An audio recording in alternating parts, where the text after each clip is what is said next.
어떤 사람이 어리석은 사람입니까? 간단히 얘기하면은 자신의 실상을 깨닫지 못하는 자가 어리석은 사람입니다. 자기 자신이 어떤 존재인지도 모르고 천지를 모르고 날뛰는 사람, 그런 사람을 우리가 어리석은 자다, 그렇게 얘기를 합니다. 예수님은 한 부자의 비유를 들어서 어리석은 자가 어떤 사람인지를 잘 설명하고 있습니다. 누가복음 12장 16절에서 19절 말씀 이렇게 말합니다. 또 비유로 그들에게 말하여 이르시되 한 부자가 그 밭에 소출이 풍성하며 심중에 생각하여 이르되 내가 곡식 쌓아둘 곳이 없으니 어찌할까 하고 또 이르되 내가 이렇게 하리라 내 곡간을 헐고 더 크게 짓고 내 모든 곡식과 물건을 거기 쌓아두리라. 또 내가 내 영혼에 이르되 영혼아 여러 해 쓸 물건을 많이 쌓아두었으니 편안히 먹고 마시고 즐거워하자 하리라 하되. 이 말에 대해서 예수님은 어떻게 평가합니까? 누가복음 12장 20절 21절 말씀. 하나님의 이르시되 어리석은 자여 오늘 밤에 내 영혼을 도로 찾으리니 그러면 내 준비한 것이 누구의 것이 되겠느냐 하셨으니 자기를 위하여 재물을 쌓아두고 하나님께 대하여 부여하지 못한 자가 이와 같으니라. 오늘 이 말씀에서 어리석은 자여 오늘 밤에 내 영혼을 도로 찾으리니, 이 말 속에 인간의 실상이 무엇인지를 잘 보여주고 있습니다. 이 비유에 등장하는 부자가 왜 어리석은 자입니까? 몇 가지 이유를 들 수 있지만은 첫 번째는 자기가 소유한 재물이 어디로부터 온 것인지 그 근원을 알지 못하는 데 있어서 그는 어리석은 자입니다. 우리가 재물뿐만 아니라 우리의 건강, 우리의 생명, 이것이 어디로부터 오는지 그 근원을 알지 못하면은 그 사람이 어리석은 사람입니다. 우리는 우리의 생명과 건강과 재물이 어디로부터 오는지 분명히 알고 있습니까? 이런 면에서 지혜로운 여러분들이 되기를 축복합니다. 자신이 소유한 재물의 진짜 소유권이 누구에게 있는지 깨닫지 못했다는 의미에서 이 부자는 어리석은 자입니다. 어리석은 자요, 오늘 밤에 내 영혼을 도로 찾으리니, 소유권이 누구에게 있다는 거예요? 생명과 건강과 재물 모든 소유권은 하나님께 있다는 거예요. 하나님이 이거는 내 것이다, 내가 다시 찾겠다 하면은 그것으로 끝나는 거예요. 그런데 부자는 그것도 모르고 곡간을 많이 짓고 많이 쌓아놓고 이제는 내 영혼아 평안히 쉬고 먹고 마시고 즐거워하자. 하나님이 보고 웃기고 있네, 오늘 밤에 내가 다 찾아가겠다. 그러면은 아무것도 할 수 없습니다. 그리고 이 부자는 빈손으로 왔다가 빈손으로 간다는 인생의 실상을 깨닫지 못했습니다. 이런 면에서 예수님이 비유에 말한 이 부자는 어리석은 자입니다. 다니엘 5장도 예수님의 비유에 등장하는 부자와 같은 어리석은 자의 이야기를 기록하고 있습니다. 다니엘 5장에 제목을 붙인다면은 어리석은 부자 이야기라기보다는 어리석은 권력자 이야기, 이렇게 제목을 붙일 수 있을 것입니다. 그래서 오늘 설교의 제목을 어리석은 권력자 이야기라 그렇게 정의했습니다. 다니엘 5장에 등장하는 어리석은 권력자는 바벨론 제국의 마지막 왕인 벨사살 왕입니다. 벨사살 왕이 어떻게 어리석었는지 두 가지 관점에서 함께 살펴보고자 합니다. 첫 번째는 벨사살의 교만입니다. 두 번째는 하나님의 심판입니다. 첫 번째, 벨사살의 교만입니다. 벨사살 왕의 어리석음은 그의 교만한 행동으로 잘 드러나고 있습니다. 벨사살이 행동으로 표현한 교만의 핵심은 역사의 주인이신 하나님을 무시하고 모독하는 것. 하나님을 무시하고 모독하는 것은 다른 말로 말하면은 내가 신이다, 내가 신이다. 그것이 바로 교만의 절정입니다. 본문은 벨사살의 교만을 어떻게 기록하고 있습니까? 오늘 본문의 구체적인 행동으로 한 세 가지를 얘기하고 있는데, 교만한 행동 첫 번째는 자기 권력을 지나치게 과시하고 있습니다. 1절 말씀에 보면은 벨사살 왕이 그의 귀족 1000명을 위하여 큰 잔치를 베풀고 그 1000명 앞에서 술을 마시니라. 이 자체로도 그는 어떻게 보면은 이 귀족들 앞에서 자기의 왕권을 과시하고 자기 권력을 자랑하는데, 그런데 이 1절의 역사적인 상황을 보면은 이런 벨사살의 행동이 얼마나 무모하고 어리석은 교만인지를 알 수가 있습니다. 지금 이 역사적인 상황은 바빌론이 페르시아의 침공을 받아서 포위된 상태입니다. 나라가 지금 포위돼 가지고 멸망 직전에 있는데 지금 술을 마시고 자기 권력을 과시하고 거드름을 피울 그럴 때입니까? 어떻게 하면은 이 위기 앞에서 나라를 구원하고 구출할지 지혜를 모으고 궁리해야 될 그 시간에 귀족들을 모아놓고 잔치를 베풀고 거기서 술을 마시고 자기 왕권을 자랑하는 이 교만, 어떻게 보면은 벨사살은 분위기 파악도 못하고 자기 권력을 과시하는 그런 교만 어리석음에 빠져 있는 모습을 보여주고 있습니다. 두 번째, 벨사살의 교만한 행동은 역사의 주인이신 하나님을 모독하고 있습니다. 2절 3절에 보면은 느부갓네살 왕이 예루살렘 성전에서 빼앗아온 그릇들을 가지고 오너라. 그 그릇들을 가지고 귀족들과 왕비들과 후궁들이 함께 술을 마시면서 잔치를 즐기겠다, 그렇게 말하고 있습니다. 그리고 어떻게 보면은 왜 구태여 예루살렘 성전에서 가지고 온 그릇이어야 하는가, 그 이유를 우리가 한번 생각해 봐야 됩니다. 어떤 면에서 예루살렘 성전에서 가져온 그릇이 술을 마시기에 좋은 그릇이고 흔히 말하는 술 맛이 나는 그런 그릇인가? 아마 그러지는 않을 거예요. 왜냐하면 예루살렘 성전의 그릇은 사람들이 술 마시기 위해서 만든 그릇이 아니잖아요. 하나님 앞에 제사 드리기 위한 그릇이기 때문에 용도가 분명히 술 마시는 거하고는 다른 거예요. 어떤 면에서는 불편함이 있을 수 있다는 겁니다. 그런데 구태여 예루살렘 성전에서 빼앗아온 그릇을 가지고 오너라. 그것으로 술을 마시고 즐기겠다, 이렇게 말하고 있습니다.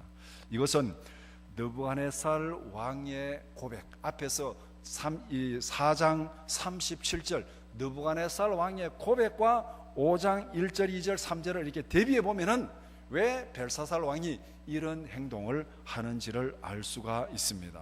4장 37절에 보면은 그러므로 지금 나 느부갓네살은 하늘의 왕을 찬양하며 칭송하며 경배하노니 그의 일이 다 진실하고 그의 행하심이 의로우심으로 교만하게 행하는 자를 그가 능히 낮추심이라. 4장은 느부갓네살이 교만하게 행동하다가 하나님의 징계를 받고 고난을 당하고 그 다음에 회복되고 그 모든 과정을 통해서 느부갓네살이 마지막에 고백하기를 다니엘이 섬기는 하늘에 계신 하나님, 그분만 우리가 진실로 경배할 신이다. 그분만 경외하고 그분만 찬양하고 그분이 역사의 주인이고 교만에 행하는 자는 다 낮추시리라, 그렇게 고백하고 있습니다. 그런데 벨사살 왕이 예루살렘 성전에서 빼앗아온 그릇을 가지고 와서 그것으로 술을 마신다는 것은 앞에 자기의 선왕인 느부갓네살이 고백한 그 모든 고백을 무시한다는 거예요. 그 모든 것을 다 무시하고 나는 느부갓네살보다 더 위대한 왕이다, 이것을 지금 보여주기 위한 거예요.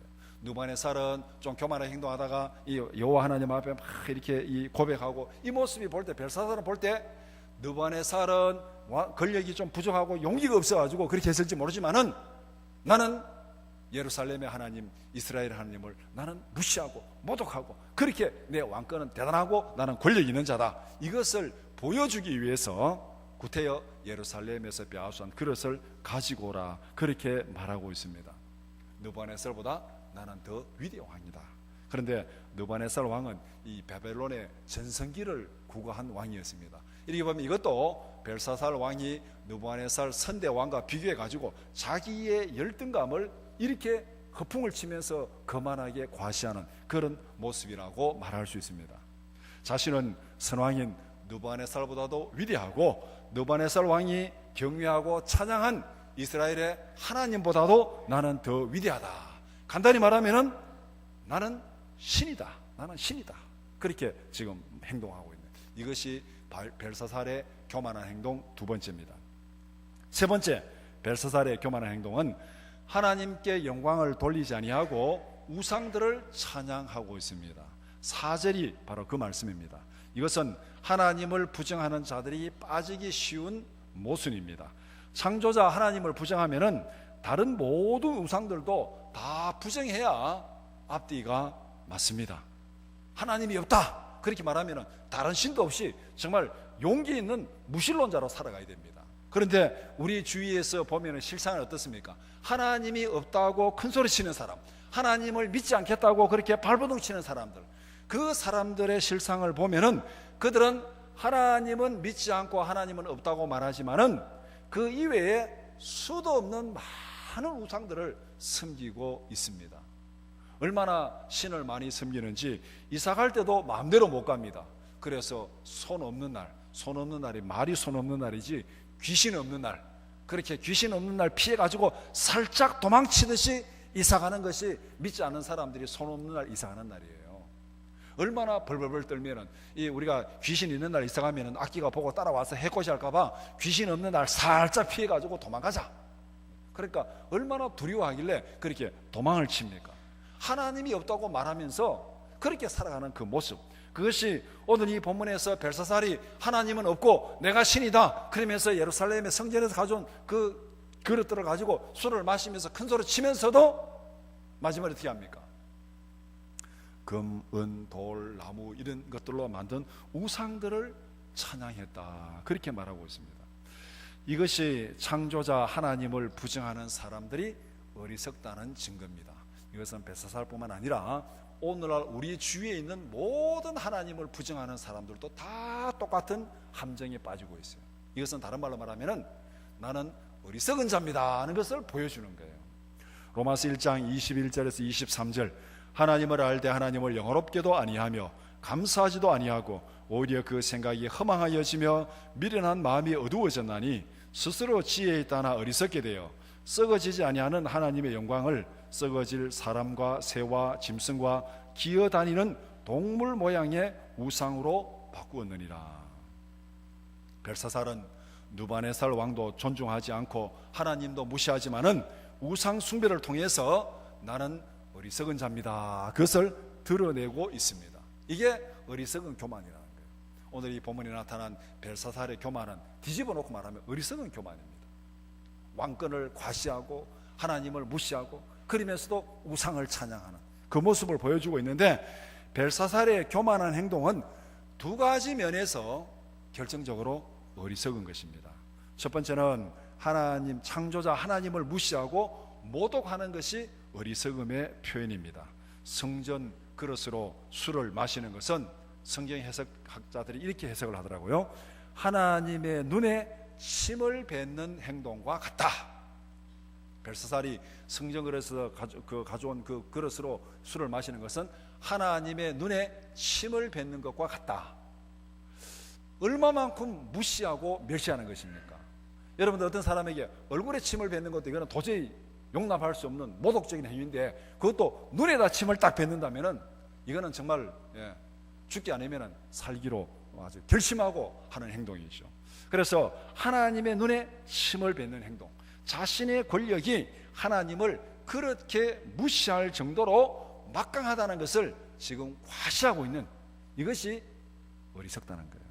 두 번째는 교만했던 느부갓네살의 고난을 보고서도 깨닫지 못하는 그 어리석음입니다. 이런 벨사살의 어리석음을 다니엘은 직설적으로 책망하고 있습니다. 다니엘은 벽에 쓰인 글씨를 해석하기 전에 벨사살의 어리석음을 책망하고 있습니다. 그 내용이 5장 18절에서 23절 내용입니다. 그 중에서 22절, 23절, 이게 이 다니엘이 벨사살의 어리석음을 직설적으로 책망하는 내용입니다. 22절, 23절 우리 한번 같이 읽겠습니다. 시작. 벨사살이여, 왕은 그의 아들이 되어서 이것을 다 알고도 아직도 마음을 낮추지 아니하고 도리어 자신을 하늘의 주제보다 높이며 그의 성전 그릇을 왕 앞으로 가져다가 왕과 귀족들과 왕후들과 후궁들이 다 그것으로 술을 마시고 왕이 또 보지도 듣지도 알지도 못하는 금, 은, 구리, 쇠와 나무, 돌로 만든 신상들을 찬양하고 도리어 왕의 호흡을 주장하시고 왕의 모든 길을 작정하시는 하나님께는 영광을 돌리지 아니한지라. 다니엘이 벨사살의 그 행동이 왜 어리석은지를 여기서 적나라하게 설명하고 있습니다. 느부갓네살이 당한 그 고난을 다 보고도 깨닫지 못합니까? 하나님이 역사의 주인이고 하나님이 모든 길을 작정하시는데 그 결과, 그 교훈을 선왕이 경험한 그 모든 것을 보고도 깨닫지 못하고 하나님을 높이지 아니하고 아직까지 자기가 교만하게 하나님보다 자기가 더 높다고 그렇게 말하면서 보지도 듣지도 못한 우상들을 섬기는 그런 모습, 이것은 정말로 어리석기가 그지 없다는 것입니다. 느부갓네살의 모든 것을 다 알고도 자기의 마음을 낮추지 않고 그렇게 교만하게 행동하고 있습니까? 이것은 왕이 하나님 앞에서 죽기로 작정한 것입니다. 죽기로 작정하지 않고서야 어떻게 이렇게 행동할 수 있습니까? 이것이 22절 23절에서 다니엘이 왕을 책망하는 내용입니다. 간단히 말하면 창조자 하나님을 무시하고 모독하는 벨사살의 행동은 자신의 죽음과 국가의 멸망을 자초하는 어리석음이 되고 말았습니다. 자신의 근원을 모르는 자가 어리석은 자입니다. 하나님을 모르는 어리석음에 교만을 더하는 것은 빨리 죽기로 작정한 것입니다. 이런 의미에서 벨사살 왕은 멸망당하기에 필요한 어리석음과 교만을 다 갖추고 있습니다. 두 번째는 하나님의 심판입니다. 눈에 뵈는 것이 없는 벨사살의 교만에 하나님은 어떻게 반응하고 있습니까? 5절 말씀에 보면은 그때에 사람의 손가락들이 나타나서 왕궁 촛대 맞은편 석회벽에 글자를 쓰는데 왕이 그 글자 쓰는 손가락을 본지라. 그때가 어떤 때입니까? 앞에 1, 2, 3, 4절 그때에 벨사살 왕이 하나님을 모독하고 예루살렘 성전에서 빼앗은 그릇에다가 술을 부어서 마시고 우상을 찬양하고 그렇게 즐기던 그때에, 하나님을 모독하던 그때에, 교만하게 날뛰던 그때에 뭐가 나타났습니까? 벽에 글을 쓰는 손이 나타난 거예요. 벽에 글자를 쓰는 손가락을 본 벨사살 왕이 어떻게 반응하고 있습니까? 6절 말씀, 이에 왕의 질기던 얼굴빛이 변하고 그 생각이 번민하여 넓적다리 마디가 녹는 듯하고 그의 무릎이 서로 부딪힌지라. 한마디로 말하면 충격과 두려움 그 자체입니다. 여러분들 정말 놀라가지고 무릎이, 넓적다리가 막 녹아내리는 그런 경험을 해본 적 있습니까? 아마 푹 주저앉아가지고 일어서지도 못하는, 너무너무 겁이 나고 두려워가지고 막 그냥 막 푹 주저앉아 버리는 거. 보통 사람들이 긴장하고 두려우면 덜덜덜 떨잖아요. 떠는데 막 무릎이 막 마주치가지고 막 소리 날 정도로 떨어본 적 있습니까? 저는 아직까지 그런 경험을 못 해봤는데, 얼마나 두렵고 얼마나 공포 가운데 질렸으면은 넓적다리가 녹아내리고 무릎이 부딪힐 정도로 그렇게 두려움을 느꼈겠느냐, 그렇게 말하고 있습니다. 이런 반응은 벨사살이 어떤 존재라는 것입니까? 정말 하나님을 무시할 수 있을 정도로 위대한 존재입니까? 자기가 신이라고 말할 수 있을 정도로 그렇게 막강한 권력을 가지고 있는 존재라는 것을 증명하고 있습니까? 하나님은 고사하고 손가락만 보고도 이렇게 두려워가지고 완전히 막 몸이 녹아내릴 정도로 그런 두려움과 공포를 느끼는 존재, 그도 별 볼 일 없는 인간이라는 것을 분명히 보여주고 있습니다. 이렇게 나약한 존재가 쓸데없이 하나님 앞에서 왜 그렇게 교만하게 거드름을 피웠습니까? 자신의 실상을 깨닫지 못하고 날뛰는 것이 어리석은 행동의 표본입니다. 오늘 많은 사람들이 그렇게 살아가고 있어요. 하나님이 없다고 말하면서, 하나님이 틀렸다고 말하면서, 하나님 무시하면서 그렇게 큰 소리 치며 살아가는데, 그러나 어떤 위기 앞에 딱 닥치면은 다 무너져 내리는, 큰 소리 치면은 죽는 그 순간까지, 이 세상을 떠나는 그 순간까지 큰 소리 치면서 가야죠. 죽음 앞에서 허무하게 다 무너져 내리는 그런 용기라면은 아예 처음부터 자기의 실상을 깨닫고 하나님 앞에 겸손하게 살아가는 것이, 그게 지혜로운 행동입니다. 하나님도 무시하는 벨사살은 하나님의 손가락에 쓴 글자를 읽지도 못하고 벌벌 떨고 있습니다. 그런 상황에서도 벨사살은 겉으로는 자신의 자존심을 꺾지 않고 있습니다. 속으로는 두려워가지고 지금 죽기 직전인데 무릎이 덜덜덜 떨리면서 막 몸이 녹아내리는 듯한 그런 공포와 두려움을 느끼면서도 다른 사람들 앞에서는 아직까지 내가 신이다 하면서 자존심을 꺾지 않습니다. 어디 보면 알 수 있냐면은 5장 13절에서 다니엘을 부를 때 그 모습을 한번 보면 알 수 있습니다. 13절에 보면은 이에 다니엘이 부름을 받아 왕의 앞에 나오매 왕이 다니엘에게 말하되 내가 나의 부왕이 유다에서 사로잡아온 유다 자손 중에 그 다니엘이냐? 다니엘을 지금 뭐라고 부르고 있습니까? 너가 느부갓네살 왕이 유다에서 포로로 잡혀온 그 다니엘이냐? 쉽게 말하면은 너가 포로로 잡혀온 유대 족속 다니엘이냐?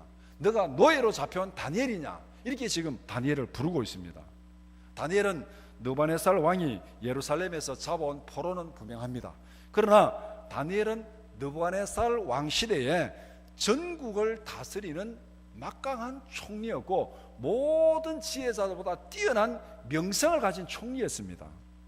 2장 48절에 보면은 왕이 이에 다니엘을 높여 귀한 선물을 많이 주며 그를 세워 바벨론 온 지방을 다스리게 하며 또 바벨론 모든 지혜자의 어른을 삼았으며.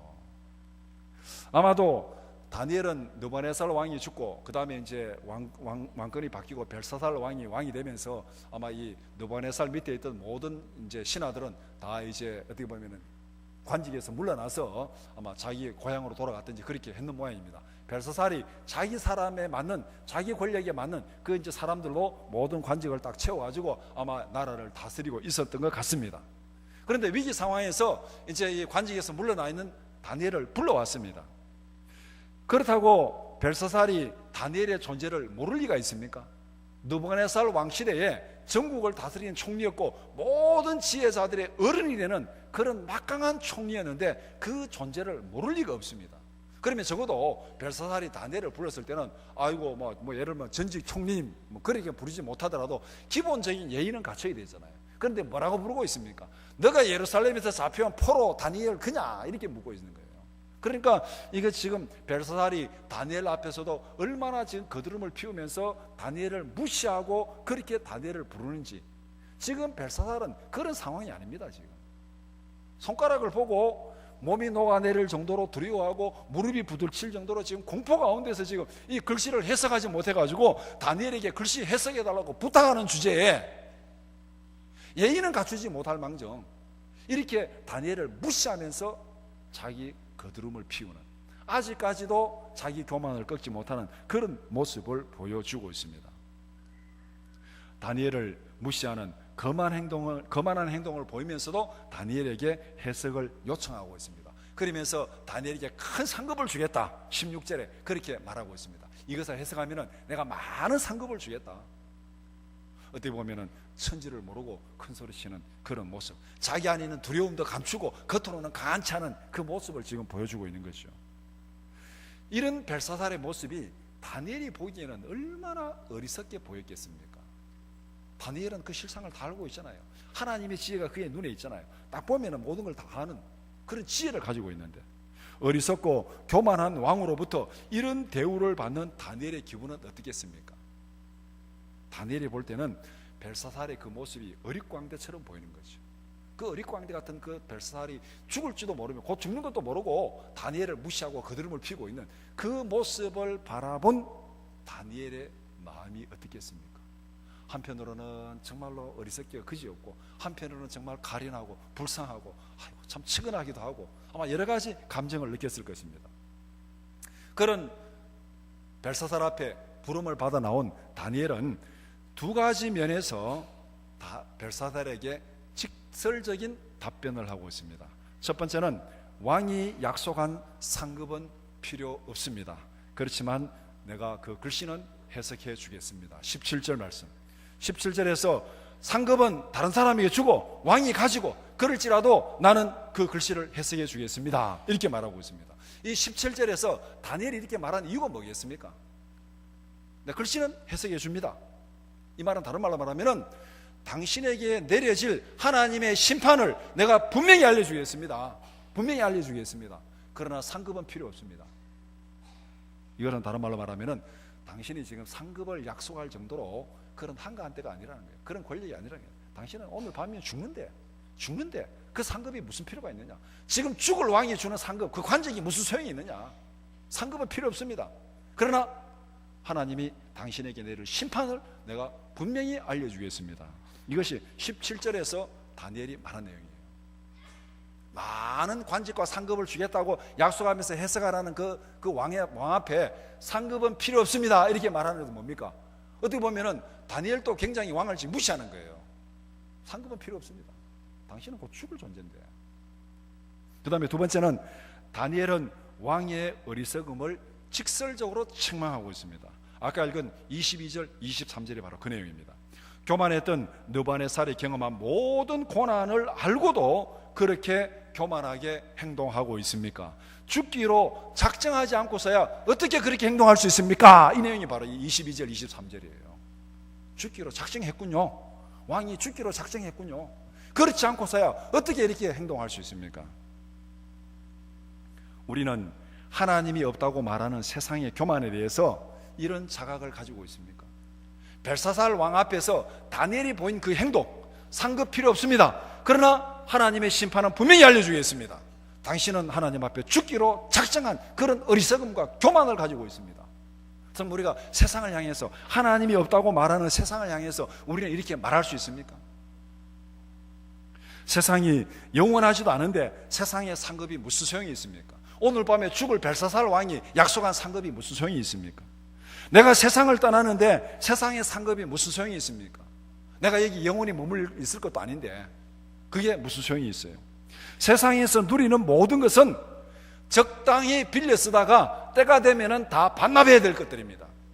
우리의 건강도, 우리의 생명도, 우리의 재물도 오늘 밤에 하나님께서 우리를 부르시면은 다 반납하고 가야 되는 거예요. 하나님이 주신 거예요. 주인은 하나님이에요. 우리는 하나님이 주신 생명을 하나님이 창조하신 세상 가운데 살아가면서 빌려 쓰고 있는 거예요. 빌려 쓰고 있는 거예요. 이 실상을 우리가 바로 깨달아야 되는 거예요. 우리의 실상을 바로 깨닫고 이 세상의 실상을 바로 깨달을 때 우리는 하나님 앞에서 다니엘처럼 담대하게 지혜롭게 살아갈 수 있다는 것입니다. 우리는 하나님의 청지기로 빌려 쓰다가 하나님이 부르시면 반납하고 다 남겨두고 가야 될 하나님의 청지기라는 것을 분명히 깨닫고 살아가는 여러분들이 되기를 축복합니다. 다니엘은 글자의 해석을 통해서 벨사살에게 하나님의 심판을 분명히 선포합니다. 첫 번째, 하나님이 왕의 나라를 헤아려서 끝나게 했습니다. 26절. 두 번째, 왕은 하나님의 평가에 크게 미치지 못했습니다. 27절. 하나님의 저울에 달아서 미치지 못했다. 당신이 아무리 거만하게 교만하게 행동해도 그렇게 교만하게 행동한다고 해가지고 당신이 위대하게 되는 거 아니다. 하나님이 평가해서 하나님이 세워야 위대하게 되는 것이다. 그것을 여기서 분명히 말해주고 있습니다. 세 번째, 왕의 나라가 갈라져서 메대와 페르시아에 멸망당할 것입니다. 28절 말씀. 다니엘이 해석한 대로 하나님의 심판은 즉각적으로 이루어졌습니다. 다니엘 5장 30절 31절 한번 우리 같이 읽어보겠습니다. 5장 30절 31절 다 같이 시작. 그날 밤에 갈대아 왕 벨사살이 죽임을 당하였고 메대 사람 다리오가 나라를 얻었는데 그때 다리오는 62세였더라. 그날 밤에 죽는지도 모르고 하나님을 모독하고 하나님을 무시하고 거만하게 큰 소리치는 이 벨사살의 모습, 이것은 예수님께서 비유한 어리석은 부자의 모습을 그대로 보여주고 있습니다. 누가복음 12장 20절 21절 하나님은 이르시되 어리석은 자여 오늘 밤에 내 영혼을 도로 찾으리니 그러면 내 준비한 것이 누구의 것이 되겠느냐 하셨으니 자기를 위하여 재물을 쌓아두고 하나님께 대하여 부유하지 못한 자가 이와 같으리라. 어리석은 자여 자기를 위해서 교만하고 하나님 앞에 겸손하지 못한 자가 이와 같으리라. 벨사살이 그 모습을 그대로 보여주고 있습니다. 하나님을 무시하고 그렇게 거만하게 교만하게 행동하더니 그날 밤에 죽임을 당했습니다. 그날 밤에 그 나라가 망했습니다. 이게 바로 어리석은 권력자의 이야기입니다. 말씀을 정리해 봅시다. 어떤 사람이 어리석은 사람입니까? 역사의 주인을 모르고 날뛰는 사람이 어리석은 사람입니다.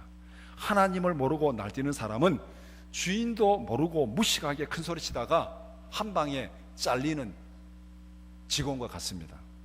역사의 주인이 누구인지를 바로 알고 살아가자. 이것이 지혜로운 삶을 사는 첫걸음입니다. 잠언 1장 7절에 여호와를 경외하는 것이 지식의 근본이오늘 미련한 자는 지혜와 훈계를 멸시하느니라. 주인을 바로 알고 영원한 권세를 가진 자의 상급을 사모해야 됩니다.